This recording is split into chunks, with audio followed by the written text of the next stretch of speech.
अस्सलाम वालेकुम students, welcome back to math classroom.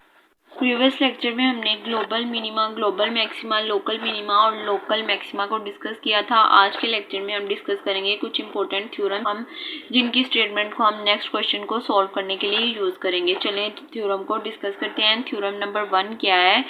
Let f of x is continuous on closed and bounded interval AB, then f of x has optimal in closed interval AB।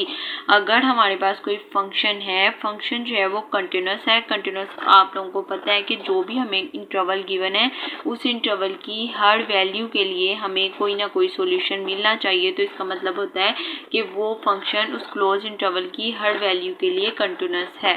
ठीक है, अब यही कह रहे हैं कि अगर आप लोगों के पास कोई क्लोज्ड इंटरवल है, क्लोज्ड और बाउंडेड इंटरवल है, अब ये हमारे पास क्लोज इंटरवल ए भी है, ये कोई भी हो सकता है। यहाँ पे जनरल बताया है कि अगर कोई क्लोज्ड और बाउंडेड इंटरवल हो और फंक्शन की हर वैल्यू के लिए वो कंटिन्यूस है। हमारा मेन मकसद क्या है कि हमने हर क्वेश्चन में ऑप्टिमल सॉल्यूशन फाइंड करना होता है ना।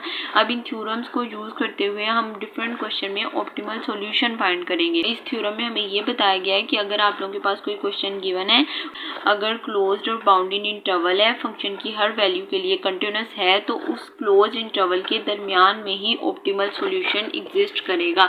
नेक्स्ट हम जब क्वेश्चन सॉल्व करेंगे तो हमने देखना है कि हमारी क्लोज इंटरवल हर वैल्यू के लिए फंक्शन की हर वैल्यू के लिए डिफाइन है। तो हमें पता चल जाएगा कि इस क्लोज इंटरवल के दरमियान में ही ऑप्टिमल सॉल्यूशन एग्जिस्ट करेगा। नेक्स्ट हम एग्जांपल देखेंगे कि कैसे हम इस थ्योरम को अप्लाई करें। अब ये हमें फंक्शन गिवन है f of x is equals to 1/x और हमें क्लोज्ड और बाउंडेड में आप लोगों को पता है बाउंडेड इंटरवल कौन सा है जिसकी लोअर और अपर लिमिट एग्जिस्ट करती हो।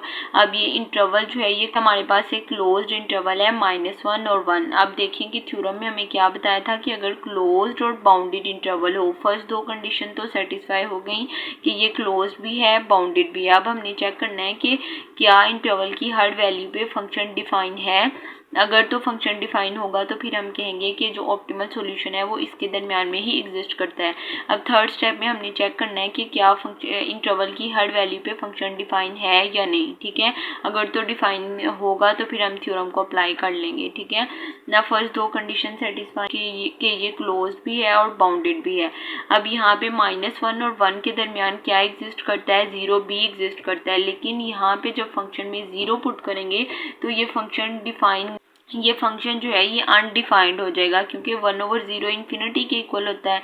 इसका मतलब है कि इंटरवल के दरमियान में एक ऐसी वैल्यू एग्जिस्ट करती है कि जिसमें हमारा फंक्शन डिफाइन नहीं है, इसीलिए ऑप्टिमल सॉल्यूशन इसका एग्जिस्ट नहीं करता। ऑप्टिमम वैल्यू हमें function is not continuous undefined at x equals to 0। अब फंक्शन हमारा कंटिन्यूस नहीं है।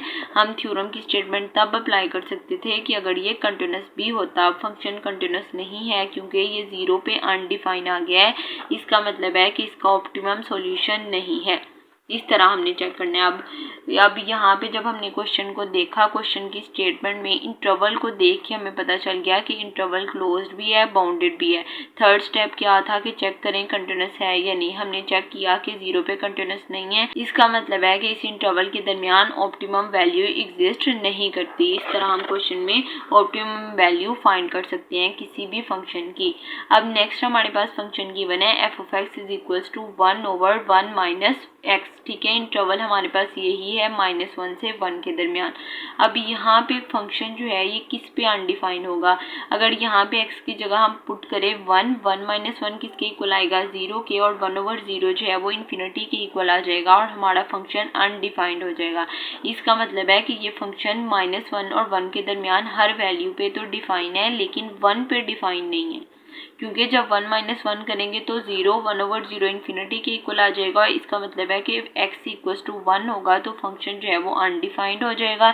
और फंक्शन अगर इंटरवल की हर वैल्यू पे कंटिन्यूस नहीं है तो इसका मतलब है कि इसकी ऑप्टिमम वैल्यू इस इंटरवल के दरमियान एग्जिस्ट नहीं करती। इस तरह हम थ्योरम को अप्लाई करते हुए ऑप्टिमम वैल्यू चेक। अब फर्स्ट थ्योरम में 3 स्टेप्स हैं कि अगर फंक्शन क्लोज्ड है बाउंडेड है तो और इंटरवल की हर वैल्यू पे फंक्शन डिफाइंड है तो ऑप्टिमम सॉल्यूशन में ही एग्जिस्ट करेगा। अगर डिफाइंड नहीं है हर वैल्यू के लिए तो ऑप्टिमम वैल्यू एग्जिस्ट नहीं करेगी। ये दो एग्जांपल के थ्रू हमने थ्योरम नंबर 1 को डिस्कस किया। इसको नेक्स्ट क्वेश्चंस में हम अप्लाई करेंगे। अब हम मूव करते हैं थ्योरम नंबर 2 पे। अब थ्योरम नंबर 2 क्या है कि अगर if F of x is continuous, अगर हमारे पास जो फंक्शन है वो कंटिन्यूस है एंड डिफरेंशिएबल मींस कि उसका डेरिवेटिव एग्जिस्ट करता है। अब दो कंडीशंस है यहाँ पे कि अगर फंक्शन कंटिन्यूस है, डिफरेंशिएबल है ऑन इंटरवल, जो भी हमें इंटरवल गिवन है उसकी हर वैल्यू के लिए अगर फंक्शन कंटिन्यूस भी है, डिफरेंशिएबल भी है, तो जो हमने डेरिवेटिव फाइंड किया है F dash of x not उसको 0 के इक्वल पुट करना है। तो जो एक्स नॉट की वैल्यू आएगी वही हमारे पास ऑप्टिमम वैल्यू होगी। अब ये थ्योरम नंबर 2 है, इसके भी 3 स्टेप्स हैं। चेक करें कि फंक्शन कंटिन्यूस है, डिफरेंशिएबल है क्लोज्ड इंटरवल पे, तो जो डेरिवेटिव लिया है उसको 0 के इक्वल पुट करना है। तो जो एक्स नॉट की वैल्यू आएगी वही हमारे पास ऑप्टिमम वैल्यू होगी। इस तरह हम थ्योरम के 3 स्टेप्स को फॉलो करते हुए ऑप्टिमल वैल्यू फाइंड कर सकते हैं। अब एग्जाम्पल के थ्रू हम देखते हैं कि कैसे हम इस थ्योरम को अप्लाई करेंगे। अब ये हमारे पास एक फंक्शन है F of X equals to X cube plus 5x plus 7। सबसे पहले हमने क्या करना है, इसका डेरिवेटिव लेना है। जब इसका डेरिवेटिव लेंगे तो पावर को नीचे उतारेंगे, पावर में से एक माइनस करेंगे तो क्या आ जाएगा 3x² प्लस, अब x का डेरिवेटिव 1 होता है तो यहाँ पे 5 और कांस्टेंट का डेरिवेटिव 0 के इक्वल होता है। तो जब इसका डेरिवेटिव लिया तो हमारे पास क्या आ गया 3x² प्लस 5। अब फर्स्ट दो स्टेप्स हैं कि फंक्शन कंटिन्यूस भी है, डिफरेंशिएबल भी है। हमने अब क्या करना है थर्ड स्टेप में कि जो डेरिवेटिव फाइंड किया है उसको 0 के इक्वल रखने हैं, x नॉट की वैल्यू फाइंड करनी है। तो जो एक्स नॉट की वैल्यू आएगी वो हमारे पास ऑप्टिमम वैल्यू होगी। अब दो स्टेप्स हमने फॉलो किए। थर्ड स्टेप में डेरिवेटिव को 0 के इक्वल रखेंगे तो 3x नॉट का स्क्वायर प्लस 5 जो है वो 0 के इक्वल आ जाएगा। अब यहाँ से हमें एक्स नॉट की वैल्यू चाहिए प्लस 5 है, इसको राइट साइड पे मूव करेंगे तो -5 आ जाएगा। अब यहाँ पे 3x नॉट स्क्वायर के साथ मल्टीप्लाई हो रहा है, दूसरी साइड पे जाके डिवाइड होगा। अब यहाँ पे एक्स नॉट का स्क्वायर है लेकिन हमें किसकी वैल्यू चाहिए, एक्स नॉट की। दोनों साइड पे अंडर रूट अप्लाई करेंगे। अब क्योंकि यहाँ पे माइनस साइन है, जब -1 के ऊपर अंडर रूट आता है तो वो आयोटा के इक्वल होता है। यहाँ पे माइनस साइन है, जब अंडर रूट अप्लाई करेंगे तो अंडर रूट 5/3 आ जाएगा। जब अंडर रूट -1 जो है वो आयोटा के इक्वल आ जाएगा। अब स्क्वायर रूट के साथ कैंसिल आउट हो जाएगा तो यहाँ से एक्स नॉट की वैल्यू आ जाएगी x naught equals to plus minus iota under root 5/3. The point give optimum value of function. अब ये जो x naught ये पॉइंट है ये हमें फंक्शन की ऑप्टिमम वैल्यू देता है। इस तरह हम 2 के थ्रू 3 स्टेप्स को फॉलो करते हुए किसी भी फंक्शन की ऑप्टिमम वैल्यू फाइंड कर सकते हैं। अब नेक्स्ट थ्योरम पे मूव करते हैं, थ्योरम नंबर 3।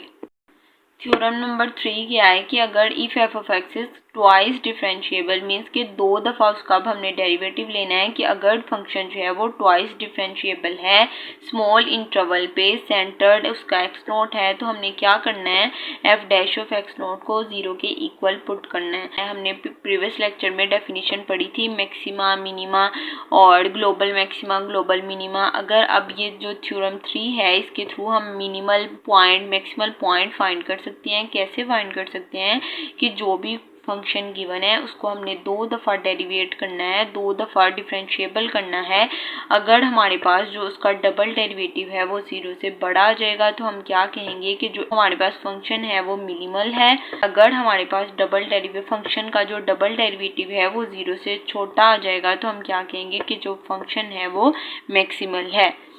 इस तरह थ्योरम 3 के थ्रू हम मैक्सिमल और मिनिमल पॉइंट फाइंड कर सकते हैं किसी भी फंक्शन के, कि उसको 2 दफ़ा डेरिवेट करें, अगर 0 से बड़ा आ जाए तो मिनिमल, अगर 0 से छोटा आ जाए तो मैक्सिमल। जो फर्स्ट 2 थ्योरम थे उनके थ्रू हम क्या करते हैं ऑप्टिमम वैल्यू फाइंड करते हैं। थ्योरम 3 के थ्रू हम मिनिमल और मैक्सिमल पॉइंट फाइंड करते हैं। अब नेक्स्ट क्वेश्चन में हम अप्लाई करेंगे कि कैसे हम इनके थ्रू ऑप्टिमम वैल्यू फाइंड करते हैं, मैक्सिमल और मिनिमल पॉइंट फाइंड करते हैं। होप सो आप लोगों को अच्छे से समझ आ गई होगी। अब नेक्स्ट लेक्चर में हम डिस्कस करेंगे कनकेव फंक्शन और कन्वेक्स फंक्शन के बारे में, और हम मुख्तलिफ एग्जाम्पल के थ्रू फाइंड करेंगे कनकेव और कन्वेक्स फंक्शन। कोई भी कंफ्यूजन हो तो कमेंट सेक्शन में ज़रूर पूछेगा। Thanks for watching. अल्लाह हाफिज़।